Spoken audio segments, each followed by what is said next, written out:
लाहौर में शौकत खानम कैंसर अस्पताल के करीब मुबैना पुलिस मुकाबला, फायरिंग के तबादले में 2 डाकू मारे गए, डॉल्फिन एहलकार और राहगीर शदीद जख्मी।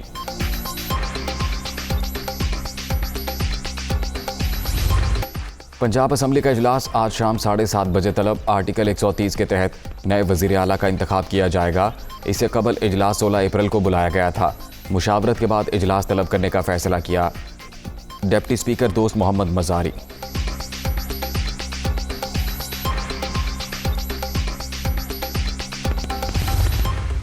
इमरान नियाज़ी खुदकुश बमबार बन के आईने पाकिस्तान पर गिरना चाहता है, सिस्टम को तबाह करना चाहता है और हर वो इकदाम करना चाहता है जिससे आईने पाकिस्तान की रूह पामाल हो। स्केड्यूल अनाउंस हुआ, उसका यक नुकाती एजेंडा था और वो क्या था कि आज लीडर ऑफ द हाउस का इंतखाब होना है। परवेज़ इलाही साहब के पास अददी अक्सरियत होती तो क्यों 6 मिनट में अपना इजलास को बर्खास्त करके पतली गली से हो लेते। पंजाब असम्बली में हमारे 40 मेंबरान मुअत्तल करके अपने नंबर पूरे करना चाहते हैं। हमजा शहबाज का इल्ज़ाम, इमरान नियाज़ी खुद कुछ बमबार बनकर सिस्टम तबाह करना चाहते हैं। मौजूदा सूरत हाल पर अवाम हैजानी कैफियत का शिकार, मुल्क दोराहे पर खड़ा है। नून लीगी रहनुमा की प्रेस कॉन्फ्रेंस।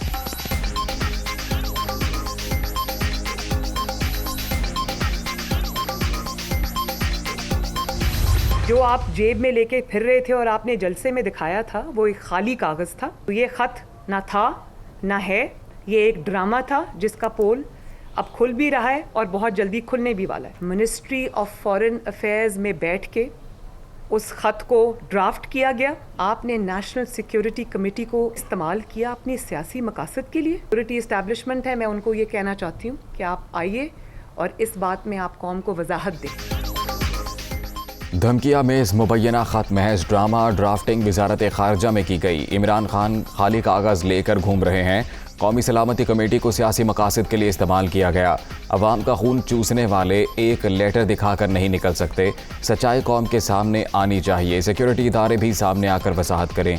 मरियम नवाज की प्रेस कॉन्फ्रेंस।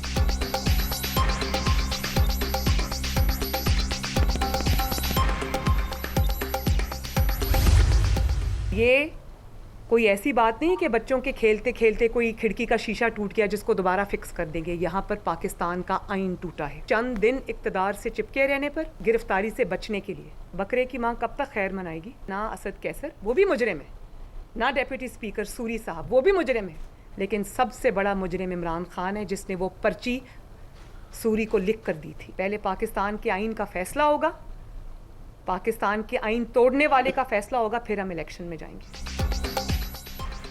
खिड़की का शीशा नहीं, आइन टूटा है। इनके खिलाफ इतने स्कैंडल हैं कि हुकूमत से बाहर रह ही नहीं सकते। इन्होंने जो भी किया गिरफ्तारी से बचने के लिए किया। इमरान खान के साथ साथ स्पीकर और डिप्टी स्पीकर भी मुजरिम हैं। गद्दारी की सज़ा आर्टिकल 6 का नफाज है। बकरे की माँ कब तक खैर मनाएगी। आइन शिकनी का फैसला हो जाए फिर इलेक्शन में जाएंगे। जाली कप्तान और उसके हवारियों को हराएंगे। मरियम नवाज की ललकार।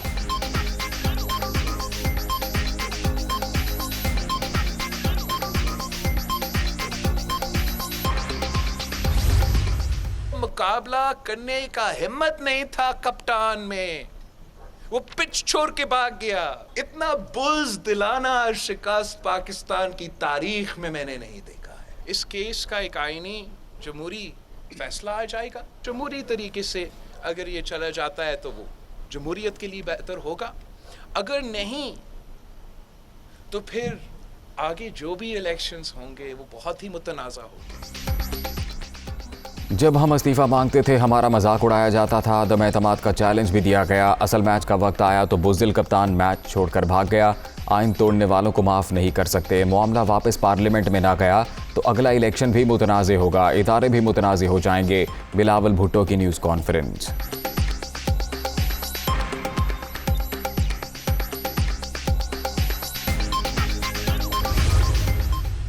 हम मुतालबा करते हैं जो नेशनल सिक्योरिटी काउंसिल की जो बात बार बार इमरान नियाज़ी द्रोह गोई और झूठ की बिना पर जो बातें और इल्ज़ाम तराशी, तो इसकी सृष्ट में है, इसके खून में है कि दिन रात झूठ बोलो। लेकिन चूँकि आज पूरी कौम के सामने इस इमरान नियाज़ी ने पार्लियामान के 197 मेंबर्स को गद्दार करार दिलवाया है, डिप्टी स्पीकर की रूलिंग के ज़रिए, तो मैं आज मुतालबा करूँगा जनरल बाजवा से, जो चीफ ऑफ आर्मी स्टाफ हैं, मैं आज मुतालबा करूँगा DGISI से, जो नेशनल सिक्योरिटी काउंसिल के मेंबर हैं, कि अगर खुदा ना खास्ता हमने गद्दारी की है तो फिर ये सबूत कौम के सामने ले आएँ।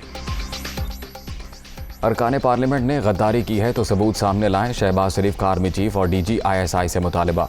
कौमी सलामती कमेटी के नाम पर झूठ बोला गया। नेशनल सिक्योरिटी मीटिंग के मिनट्स भी सामने लाए जाएं। सदर और वजीर आजम ने असम्बली तहलील करके आइन तोड़ा। मामला हल न हुआ तो मुल्क बनाना रिपब्लिक बन जाएगा, लीगी सदर की मीडिया टॉक।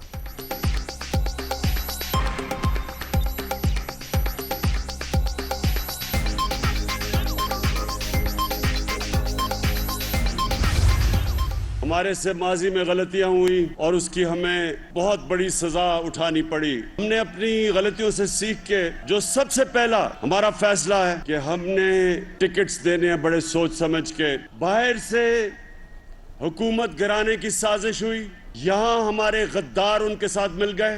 इंशाअल्लाह इस इलेक्शन में जाके हम एक सबक सिखाएंगे सब उन लोगों को जो इस बैरूनी साजिश का हिस्सा थे। माजी में होने वाली गलतियों की बहुत बड़ी सजा मिली। अगले इलेक्शन में सोच समझ कर टिकट देंगे। तहरीक अदम एतमाद बैरूनी साजिश। आम इंतखाबात में अवाम इसका हिस्सा बनने वालों को सबक सिखाएंगे। ये सिर्फ हारेंगे ही नहीं, इनकी सियासी खबरें भी बनेगी। वज़ीर आज़म का लाहौर में तकरीब से खिताब।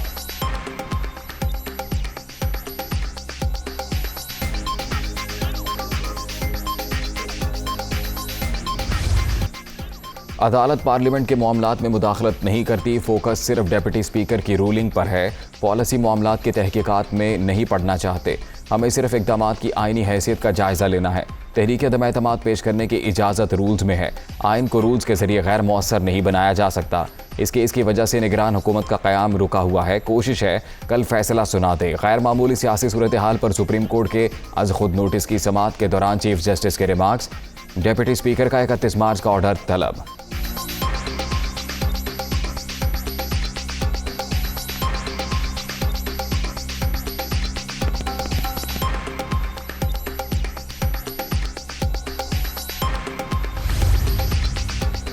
तहरीक अदम एतमाद पर कब क्या होना है, सब कुछ रूल्स में है, आइन में नहीं। किसी वजह से वोटिंग 8वें रोज़ हो तो क्या गैर आइनी होगी?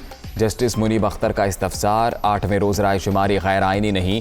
ठोस वजह हो तो आर्टिकल 254 का तहफ़्फ़ुज़ हासिल होगा।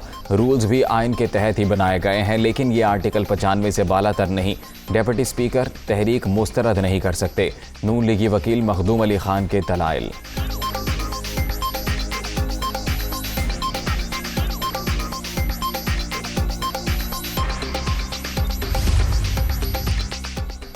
अदम एतमाद पर वोटिंग सिर्फ वज़ीर आज़म के इस्तीफ़े पर ही रोकी जा सकती है। जो कुछ हुआ उसको सिविलियन मार्शल लॉ कहा जा सकता है। सिस्टम ने अज खुद ही अपना मुतबादिल तैयार कर लिया जो गैर आइनी है। रज़ा रब्बानी की डिप्टी स्पीकर की रूलिंग गैर आइनी करार देने की इस्तदा।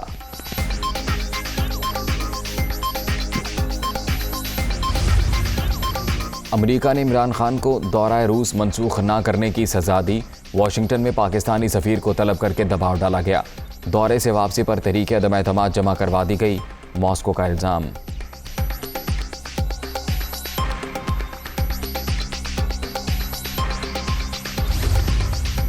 पाकिस्तान में तैनात नेपाली सफ़ीर का जनरल हेडक्वार्टर्स का दौरा। Army chief general Qamar Javed Bajwa से मुलाकात। बाहमी दिलचस्पी के अमूर और इलाकाई सिक्योरिटी सूरत हाल पर तबादला ख्याल। मुख्तलिफ शोबों में दो तरफ़ा ताल्लुकात के फ़रोग़ का इयादा।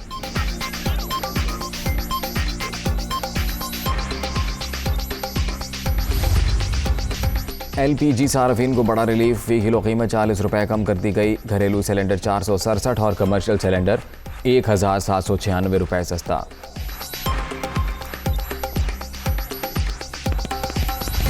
और ऑस्ट्रेलिया ने सीरीज़ का वाहिद T20 जीत लिया। शाहीनों की जानिब से 163 रन का टारगेट। कैंगरूज ने हदफ 7 विकेटों पर पूरा कर लिया। कप्तान बाबर आजम 66 रन बनाकर नुमाया। एरन फिंच के 55 रन मैच के बेहतरीन खिलाड़ी करार।